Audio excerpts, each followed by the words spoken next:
अस्सलाम वालेकुम। परवीन की रसोई में आप सभी का इस्तकबाल है। आज हमने बनाए हैं रुई जैसे सॉफ्ट नरम मुलायम दही बड़े, और ऐसे दही बड़े जो मुंह में जाते ही घुल जाए और अंदर से एकदम जालीदार। और सिर्फ नरम और मुलायम ही नहीं है, खाने में भी बहुत ही लजीज बने हैं। ईद पर मोस्टली हर कोई दही बड़े बनाना पसंद करता है, तो चलिए आज हम भी बनाते हैं दही बड़े। आज दही बड़े हम दो तरह की दालों से बनाएंगे।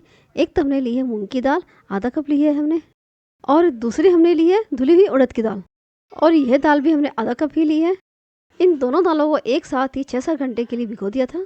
और अगर आपके पास टाइम नहीं है तो आप इन्हें 3-4 घंटे के लिए भी भिगो सकते हैं। लेकिन इस बात को ध्यान में रखें, जितना ज़्यादा हम इन दालों को भिगोएंगे बड़े हमारे उतने सॉफ्ट और फ्लफी बनेंगे। तो अब हम इन दालों को चालनी में झाड़ लेते हैं ताकि इनका जो भी पानी है वो निकल जाए। और इन दालों को हम मिक्सर जार में डालकर पीस लेंगे। 2 बार करके हम इन दालों को पीसेंगे। दालों को पीसते वक्त हमें ज़्यादा पानी का इस्तेमाल नहीं करना है। ज़्यादा पानी डालेंगे तो बैटर पतला हो जाएगा, और पतला हो जाएगा तो खाने में लजीज भी नहीं बनेंगे बड़े। दाल को हमें एकदम फाइन पीसना है, और पीसते वक्त हमें सिर्फ 1 या 2 चम्मच पानी ही डाल सकते हैं। सारी दाल हमने पीस ली है, और दाल को हमने एकदम बारीक पीसा है। बड़े हमारे फ्लफी बने, नरम बने, तो इसके लिए दाल को हमें अच्छे से फेंटना है। और फेंटते वक्त इस बात को ध्यान में रखें कि दाल को हमें एक ही डायरेक्शन में फेंटना है। दाल को हमें कम से कम 10 मिनट तक तो फेंटना ही है। और जितना फेंटना है इससे आपको पता चल जाएगा कि यह फूल जाती है और दाल का कलर भी चेंज हो जाता है। तो दाल को हमें फेंटते हुए 10 मिनट हो गए हैं। इसका कलर भी चेंज हो गया है और ये फूल भी गई है।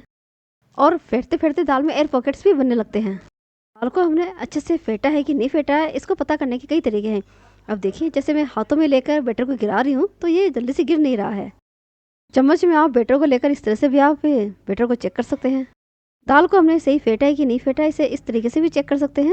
कटोरी में पानी लें, उसमें थोड़ा सा बैटर डालें, और देखिए बैटर पानी के ऊपर ही तैर रहा है, पानी के अंदर डूबा नहीं है। इसका मतलब यह है कि बैटर को हमने सही फेंटा है। बैटर को मैंने पानी में से निकाल लिया है, और देखिए पानी हमारा कितना क्लीन है। अब हम बैटर में डालेंगे आधा टीस्पून साबुत जीरा, आधा टीस्पून नमक। नमक और जीरा को बैटर में अच्छे से मिक्स करेंगे। तो अब बड़े बनाने के लिए बैटर हमारा तैयार हो चुका है। बड़े बनाने के लिए पहले हम हाथों में थोड़ा पानी लगाएंगे, और इस तरह से बैटर को हाथों में लेंगे, और बैटर को तेल में अंगूठे की मदद से गिरा देंगे। इसी तरह से हमें बड़े बनाने हैं। बड़ों को फ्राई करने के लिए तेल बहुत ज़्यादा गर्म नहीं होना चाहिए। लो टू मीडियम फ्लेम पर ही हम बड़ों को फ्राई करेंगे। बड़ों को डालते वक्त शेप कैसी भी हो, लेकिन बाद में ये अपने आप ही गोल हो जाते हैं। आप देख रहे होंगे अभी हमने बड़े डाले हैं तो तेल अभी बहुत ज़्यादा गर्म नहीं है। तो इतनी धीमी आंच पर ही हम इन बड़ों को गोल्डन कलर आने तक फ्राई करेंगे। और आप देखिए धीरे धीरे सभी बड़ों ने अपनी शेप ले ली है, ये गोल हो गए हैं। ये हल्के से नीचे से सिक चुके हैं, तो हम इन्हें पलट देंगे। फूले फूले बड़े बनाने का सीक्रेट यही है कि दाल को अच्छे से फेंटे। दाल को फेंटने का प्रोसेस यदि हमने अच्छे से किया है तो बड़े हमारे अच्छे बनेंगे ही। सभी बड़ों को हमने पलट दिया है, और देखिए बड़े साइज में और भी बड़े हो गए हैं। इन बड़ों की साइज को हम एक बार और चेंज कर देते हैं ताकि ये चारों तरफ से अच्छे से सिक जाए। बड़ों को साइज अब अपने मुताबिक बड़े या छोटा रख सकते हैं। बड़ों को फ्राई होते हुए 7-8 मिनट हो गए हैं, और इन पर कलर भी आ गया है। तो हमें बहुत ज़्यादा गोल्डन नहीं करना है, इन्हें हल्का हल्का कलर आ जाए तो हमें इन्हें निकाल लेंगे। और देखिए कितने शानदार फ्राई हुए हैं हमारे बड़े। और सारे बड़े हमारे फ्राई हो चुके हैं, और 1 कप दाल से हमने बहुत सारे बड़े बनाकर रेडी किए हैं।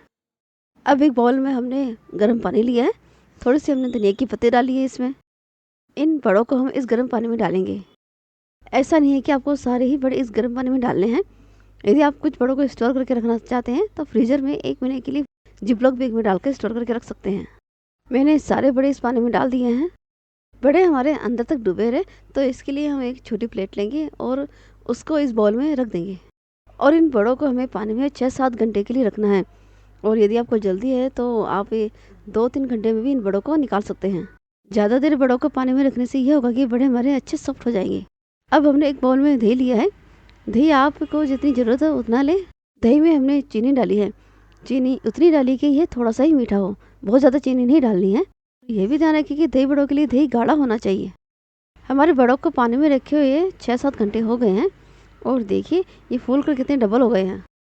इन बड़ों में देखिए एयर पॉकेट्स भी बनी हुई है, तो इसका मतलब है कि बड़े हमारे बहुत ही ज़्यादा फ्लफी बने हैं। हम कुछ बड़ों को इस दही में डालेंगे। बड़ों को हमें हल्के हाथों से हल्का सा ही निचोड़ना है, बहुत ज़्यादा नहीं निचोड़ना है। और बड़े आप दही में तभी डालें जब आपको खाने हो। बड़ों को दही में अच्छे से मिक्स करेंगे। दही बड़े हमारे बनकर रेडी है, तो हम इन्हें सर्व कर लेते हैं। अब मैंने एक गलती कर दी, वो गलती आप ना करें। दही बड़े प्लेट में सर्व करने के बाद आप पहले इस पर अच्छे से दही डालें। तो मैं डालना भूल गई थी, मैंने दही डालने की बजाय सीधे ही मीठी सौंठ डाल दी। तो आप चटनियाँ डालने से पहले दही डालें, उसके बाद चटनियाँ डालें। ऊपर से काला नमक डालें, भुने जीरे का पाउडर डालें और थोड़ी सी लाल मिर्ची का पाउडर डालें। और हमारे बड़े इतने सॉफ्ट बने हैं कि चम्मच लगाते ही टूट रहे हैं। और अंदर से भी देखिए कितने जालीदार बने हैं। और ऐसी बात नहीं है कि हमारे बड़े सॉफ्ट और स्पंजी ही बने हैं, ये खाने में भी बहुत ही ज़्यादा लजीज बने हैं। तो इस ईद पर आप घर वालों के लिए, मेहमानों के लिए रुई जैसे नरम, मुलायम, सॉफ्ट और स्पंजी दही बड़े ज़रूर बनाएं। आपको मेरी यह दही बड़े बनाने की रेसिपी कैसी लगी मुझे ज़रूर बताएं। और आपको मेरी रेसिपी पसंद आई है तो इसे लाइक और शेयर ज़रूर करें और मेरे चैनल को सब्सक्राइब करना ना भूलें।